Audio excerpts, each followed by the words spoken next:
السلام علیکم ورحمۃ اللہ وبرکاتہ۔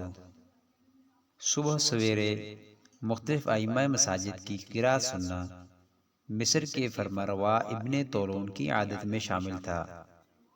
ایک دن قرأت سن کر گھر لوٹے تو اپنے مصاحب سے کہنے لگے، یہ دینار لے جاؤ اور فلاں مسجد کے امام صاحب کو دے آؤ۔ مصاحب کہتا ہے، میں دینار لے کر امام صاحب کے ہاں پہنچا تو ان کے پاس بیٹھ کر باتیں کرنے لگا۔ امام صاحب میرے ساتھ گھل مل گئے اور اپنے دکھ کا اظہار کرتے ہوئے کہنے لگے، میری بیوی کے ہاں ولادت ہونے والی ہے، لیکن میرے پاس اتنی رقم بھی نہیں کہ ان کے لیے ضروری سامان لا سکوں۔ اسی پریشانی میں آج نماز پڑھاتے وقت بھی کئی غلطیاں ہو گئیں۔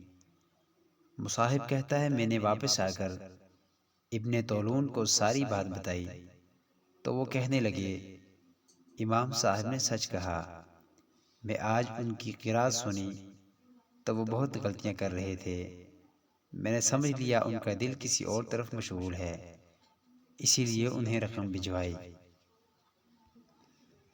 اللہ پاک مساجد کے ہم نمازیوں کو بھی ابن طولون جیسی فہم و فراست عطا فرمائے۔ امام صاحبان کے بھول جانے پر ہم چڑھائی کرنے کے بجائے بھولنے کی وجہ بھی تلاش کیا کریں۔ ہو سکتا ہے کہ ہمارے امام صاحب بھی مصری امام کی طرح کسی پریشانی میں مبتلا ہوں۔